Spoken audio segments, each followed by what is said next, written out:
Bueno, como ven, tenemos aquí activistas de verdad, que no se quedan los libros, sino que se mueven para el Parlamento. Muchas gracias, Juanjo, Manolo, Fermín y Miguel Ángel, por las aclaraciones que nos habéis brindado. Yo, para cerrar esta mesa, simplemente quiero contarles una anécdota que quiero que abra el debate sobre los distintos aspectos que han tratado.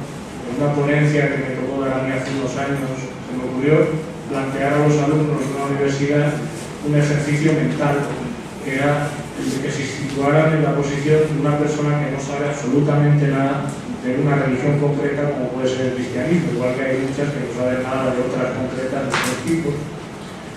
Y esa persona entra en el turismo a un país como España, entra en una catedral, una iglesia, y se encuentra un montón de gente arrodillada adorando a un señor que está clavado en una cruz con espinas, con cara de sufrimiento. Se me ocurrió plantear en esa sala si no cabía alguna posibilidad de que esa persona pensara que ahí se estaba haciendo apología del terrorismo. Gente adorando a una persona clavada en una cruz. En fin. Me respondió una mujer del público diciendo: eso es imposible. Todo el mundo conoce el cristianismo. Para cerrar con lo que ha dicho Miguel Ángel, parece que todavía no hemos superado la idea de que la conciencia es solamente individual y no puede ser sino individual. En España, cuando planteamos el debate del laicismo en distintos foros, en los pueblos, ahora que hay muchas vírgenes que son alcaldesas perpetuas y tal, todo el mundo parece recurrir al clásico: es que España es un país católico, es un Estado católico, como si España en sí misma fuera una entidad con conciencia que pudiera tener una opción espiritual, ya sea creyente, agnóstica o atea o de cualquier tipo. Eso todavía no lo hemos superado en España y sin más quiero darles la palabra. Si se la quieren dirigir a alguno en particular, pues yo se lo agradecería, y si no, haga la pregunta y cualquiera de los que están aquí, pues bueno. Ha pedido la palabra a Pablo Delgado, que es el que más sabe de todo esto. Creo que la mesa es magnífica en tanto en cuanto cada uno de los compañeros requeriría una conferencia explícita para cada tema y eso ha tenido que resumir. Pero he pedido la palabra para solamente un minuto, ¿no? Agradecerle al compañero Miguel Ángel especialmente dos referencias.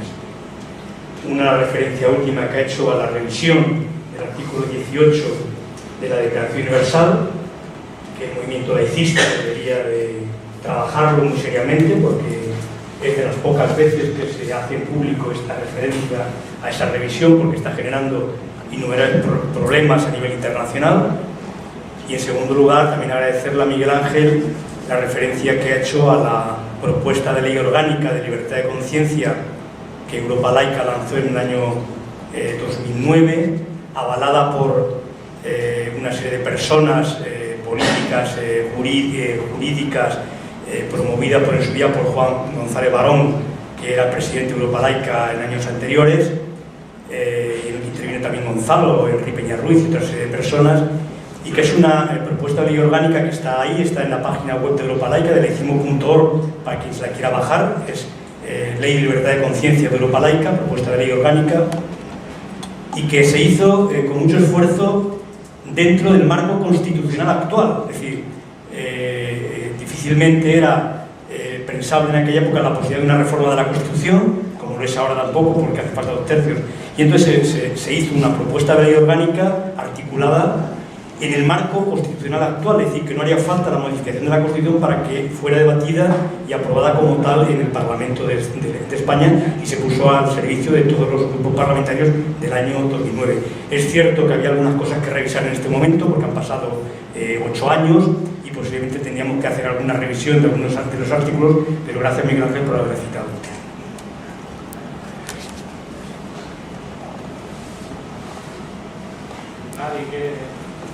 ¿Nadie quiere intervenir? ¿Alguien?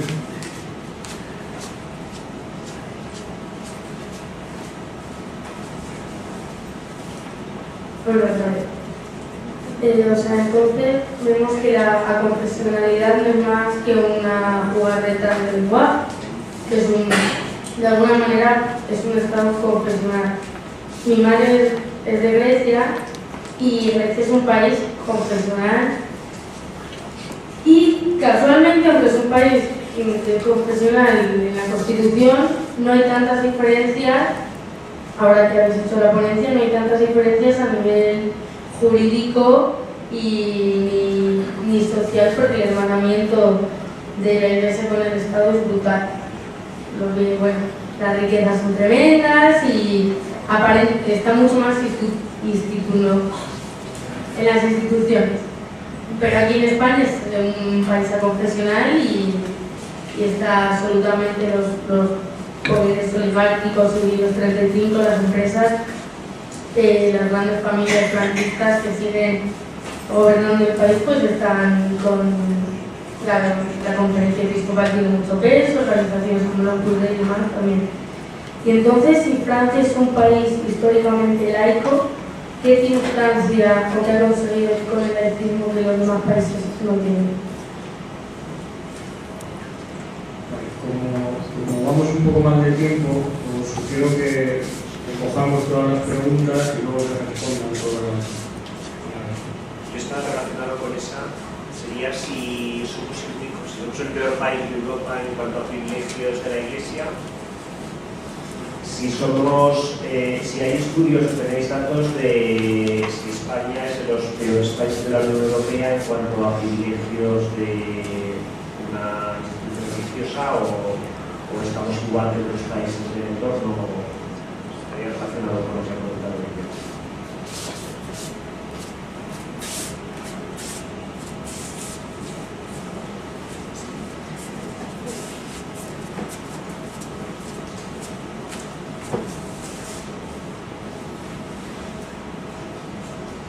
A mí, personalmente, uno de los datos que más me ha sorprendido es que se otorguen los mismos beneficios a todas las asociaciones religiosas como al Islam, al judaísmo, a cualquier asociación que se quiera elegir en religión propiamente dicha, igual que al cristianismo. Se podría hablar en este momento de que va a llegar el momento en el que va a producirse la fusión de todas las religiones con el único objetivo de beneficiarse de todos los privilegios que se otorgan y de todas las prerrogativas a las que tienen derecho tanto legal como constitucionalmente en todos los países que tengan a bien llevar a cabo este tipo de medidas. O sea, que tengan tan solo el objetivo de beneficiarse, de concebir la religión no como un fin en sí mismo, sino como un medio para el beneficio puramente económico.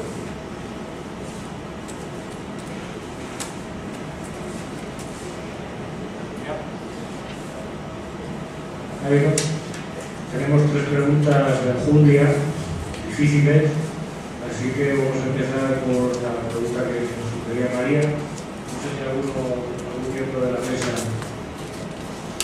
quiere responder a eso. Por ejemplo.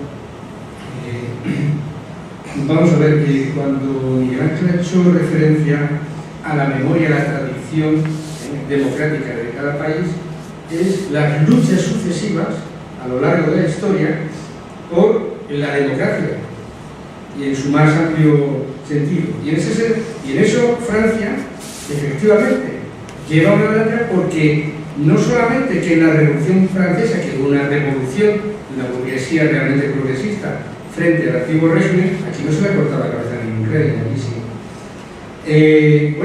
Eso ha entrado dentro, digamos, del consenso nacional, de manera que el laicismo, aunque costó peleas a lo largo del siglo XIX hasta la Constitución de 1905, la declaración clara de separación de Iglesia y Estado, pero la conquista de la escuela republicana francesa sigue siendo el modelo más laico. Eso no quita que hoy haya retrocesos. El Sarkozy, junto con el Papa, primero, antes ya con Juan Pablo II, pero luego la visita de Benedicto XVI, ha ido abriendo concesiones, de manera que hay ya un 20% de la escuela escuela francesa que es subvencionada y tiene religiosa.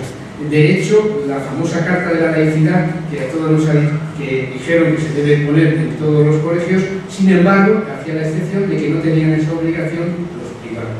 Cuando decimos, bueno, si la República es indivisible, pues es decir, pero sigue siendo el referente que le llaman la excepción francesa. Por tanto, aunque esté siendo manipulable incluso a veces la laicidad para ocultar el tema del racismo y de la exclusión, sin embargo, es un referente democrático que ni partidos de la derecha, ni de la izquierda, ni del centro cuestionan.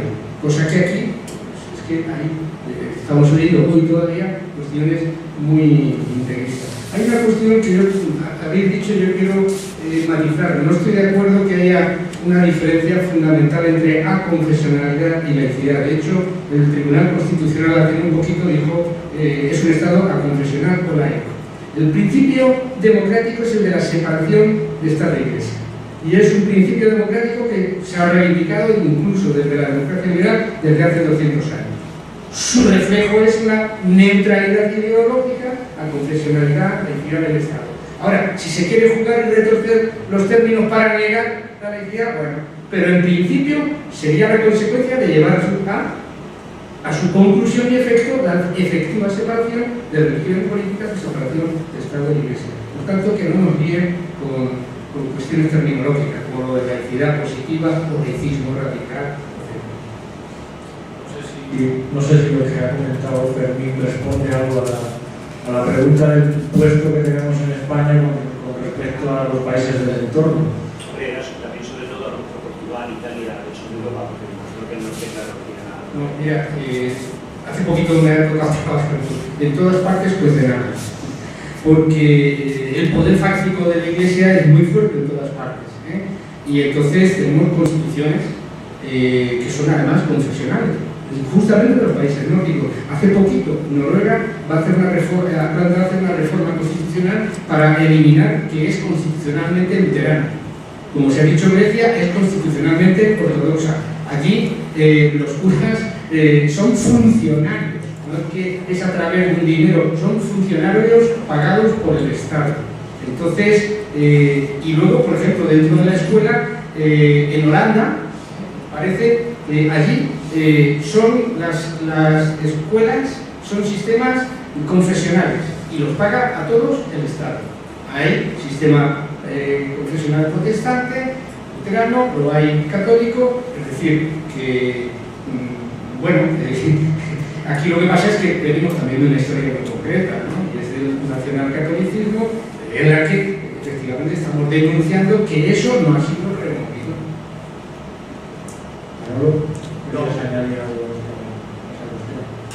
Sí, en relación con esta historia quería hacer dos comentarios.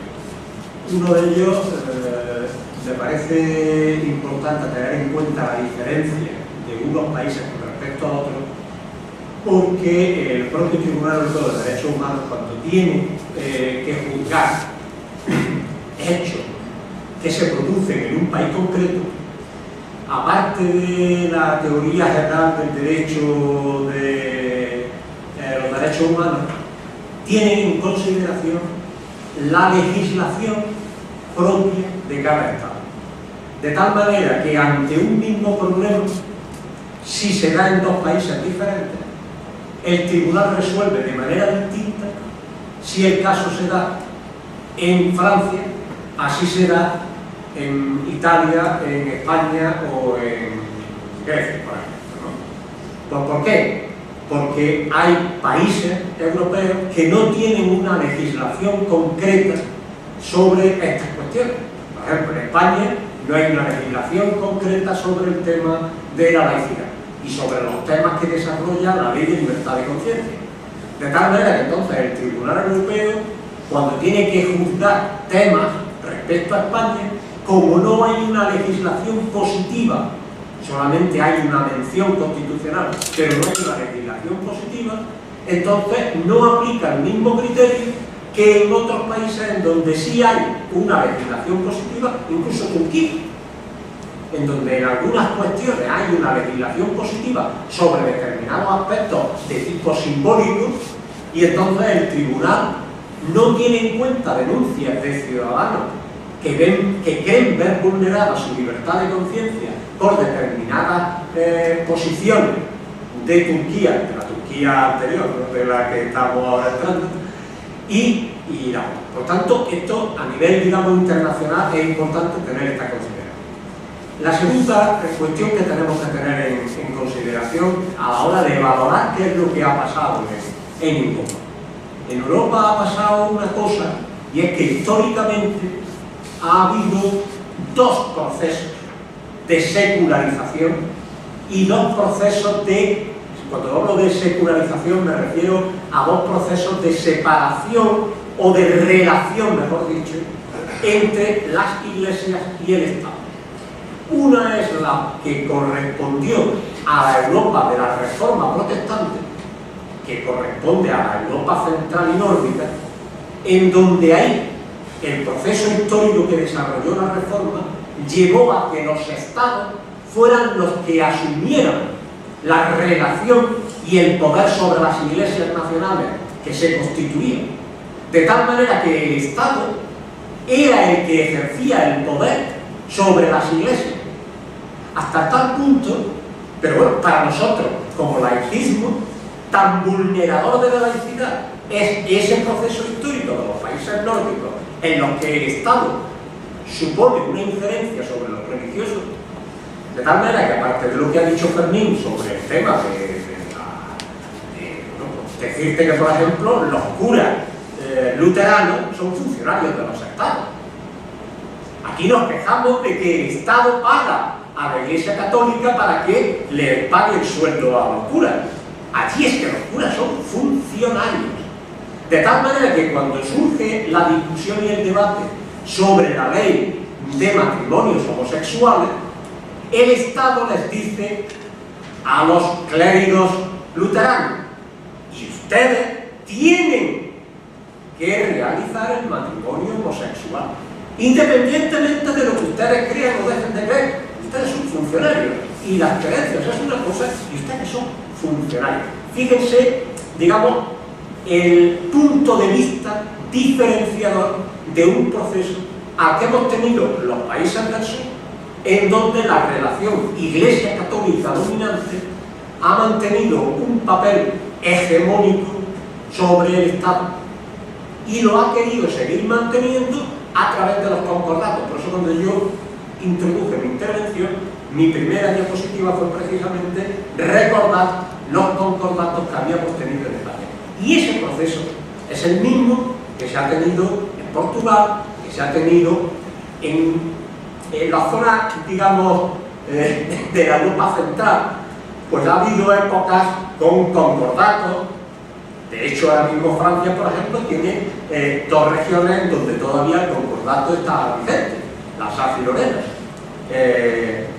En Alemania, con el concordato con Hitler, pues también, bueno, en Grecia, por ejemplo, el problema es con la Iglesia Ortodoxa, lo mismo que en los países de la Europa oriental, pero en términos muy similares en la práctica a lo que ocurre aquí, independientemente de que allí todavía los términos jurídicos sean más concesionales que los que se producen aquí, ¿no?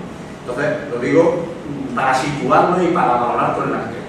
¿Cuál es la diferencia después con respecto a países en los cuales, pues como Alemania, por ejemplo, en donde los tributos, que no es nuestra opción, ni mucho menos, los tributos se pagan, se recaudan a través del Estado, pero no con dinero del Estado, porque Alemania es un poco puente. Alemania lo que hace es, usted declare de qué religión es, usted paga un impuesto religioso, el impuesto religioso yo se lo transmito a su confesión religiosa y su confesión religiosa le va a prestar unos servicios a cambio de esos impuestos que usted paga. Fijarse también la diferencia. Nosotros pagamos al cura para pagarle su sueldo y su impuesto. Allí lo que hacen es, yo le recaudo, ahora bien, una serie de servicios se lo va a prestar la Iglesia. ¿Usted no paga ningún impuesto? No va a pagar esos servicios. Y esto lo hilo un poco, lo hilamos con la situación, bueno, aparte de otros hechos históricos, como por ejemplo en el caso de Portugal, pues a principios principios del siglo XX se producen unas reformas y unas revoluciones que no se producen en el caso de España, similares a las que se producen en Francia. Con lo cual, digamos, aquí un poco también la situación es diferente. En el caso de Italia es más similar a la nuestra. Bueno, en el caso alemán no estáis de acuerdo porque interviene el Estado o porque... Claro, porque el Estado interviene por dos razones. Por una, porque interviene el Estado, y por otra, porque el Estado está prestando, o sea, se están prestando unos servicios que debieran de ser públicos a través de unas confesiones, a través de confesiones religiosas. Y esto es lo que quería ayudar con el final. Estamos llegando a una situación en la cual las iglesias, y enlazo ya con la pregunta que hacía aquí, las iglesias no es que se vayan ellas a unir, aparte de ese regusto que ellas tienen al hablar del ecumenismo, y bueno, ellos hablan del ecumenismo y después se dan de puñalar por mantener cada una su propia gente. Pero bueno, eso del ecumenismo queda muy bien, y sobre todo queda muy bien frente a los no ecuménicos que parece que somos nosotros. O bueno, digo nosotros, me señalo que soy yo, que no soy creyente de ninguna, ¿no? Es decir, y por tanto parece como que nosotros ya quedamos. Es decir, ellos se unen para mantener su situación privilegiada. Para eso sí se unen. De tal manera que cuando, por ejemplo, los islamistas, ahora, bueno, las comunidades musulmanas, para ser más precisos, vamos a hablar las cosas, las comunidades musulmanas en España están pidiendo profesorado para dar sus clases de Islam en los centros públicos, la Iglesia Católica, que es la que goza del privilegio mayor, no se opone a eso. Dice, no, que no nos lo quiten a nosotros, que se lo tienen que dar a ellos, pues que quiten a ellos. Otra cosa es que no nos comparen igual, es decir, que se sepa que católicos somos muchísimos más y tenemos que tener un trato en función, digamos, de la proporción que tenemos, no se nos vaya a querer igualar, ¿no? Entonces, en ese sentido. Pero, y con esto termino, pero ¿por dónde van ellos? Ellos van a mantener, y lo digo por la parte que yo me ha tocado poner, la cuestión del privilegio económico, ellos van a buscar las fórmulas para promover fundamentalmente el privilegio económico. Lo cual no quiere decir que no vayan a seguir manteniendo los otros privilegios jurídicos y de todo tipo, porque les son fundamentales, Cuando decía antes, bueno, si queréis luego explico el tema de el por qué la ley de arrendamiento, la sentencia que hubo en el año 93 del Tribunal Constitucional con la ley de arrendamiento, y para que hagáis muy rápidamente de qué se trataba. Se trataba de que la ley de arrendamiento se establece que el Estado, Ayuntamiento, es decir, las instituciones públicas, cuando tienen un arrendatario, si necesitan el bien arrendado, no necesitan cumplir ningunos plazos ni justificar el por qué tienen que hacer posesión del bien arrendado, porque se prevé que es para una utilidad pública y por tanto, pues, digamos, por eso no tienen que hacer esa obligación. Bueno, pues en la ley de arrendamiento del 90, en la ley de arrendamiento también de la época de los 40, de la época franquista, pues se establecía que la Iglesia gozaba también de ese privilegio, lo mismo que antes hablaba con el tema de la inmatriculación. Bueno, y entonces el Tribunal Constitucional, a raíz precisamente de negarse a la Iglesia este derecho, recurre, y el Tribunal Constitucional, con muy buen criterio, dice: la Iglesia ya no es una corporación de derecho público al que se le deba de aplicar el carácter público, y por tanto no puede equipararse con las administraciones públicas, porque no tiene esa categoría. Y segunda cuestión, la época en que esa ley se estableció fue una ley, fue un momento en el que el proceso constitucional en España era un proceso de confesionalismo del Estado. Esa época ya ha pasado, hay una nueva Constitución, esa Constitución declara que el Estado no tiene confesión alguna y por tanto la Iglesia no puede gozar de ese derecho en base al principio de igualdad y de laicidad que establece la Constitución. Lamentablemente, esta norma este tema, incluso la misma Constitución, la misma sentencia del 93 hace una alusión a la ley hipotecaria. Lo que pasa es que como los tribunales tienen que juzgar solamente aquello por lo que están actuando, no pudo decir la ley hipotecaria es también anticonstitucional y debe de derogarse. No entra en pero legal. Lástima que en aquel momento ningún grupo parlamentario llevó esa Constitución, que son los que pueden llevar, digamos, estos temas, no lo llevó al Tribunal Constitucional, que aquel Tribunal Constitucional, no el de hoy, aquel Tribunal Constitucional hubiera resuelto también exactamente esta cuestión. Y no los bienes inmatriculados desde el 98, que es cuando se produce la reforma anual, sino desde el 46, que es cuando empiezan a realizarse las inmatriculaciones. Y la ley, y la reforma del 98, lo único que hizo fue algo muy peligroso. Fue incluir también los templos que no se podían registrar, permitir que los templos se pudiesen registrar. ¿Y por qué digo esto? Lo digo por lo que comentaba antes, porque los templos tenían un carácter de edificios públicos, como un ayuntamiento, como una sede del gobierno, como tal, y por tanto no eran inscribibles en el registro. Con esta reforma lo que se le da es posibilidad de que los inscriban en el registro como un bien de dominio privado y a todos los efectos que eso conlleva y que eso es entendido, no me has querido cortar. Creo que nos hemos pasado ya el tiempo, así que vamos a cerrar ya por hoy las sesiones.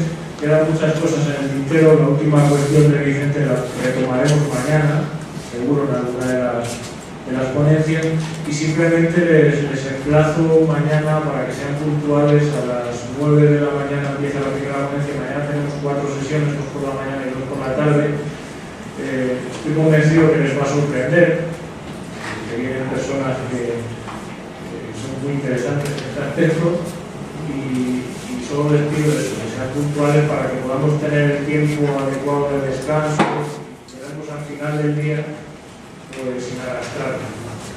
Muchas gracias y hasta mañana.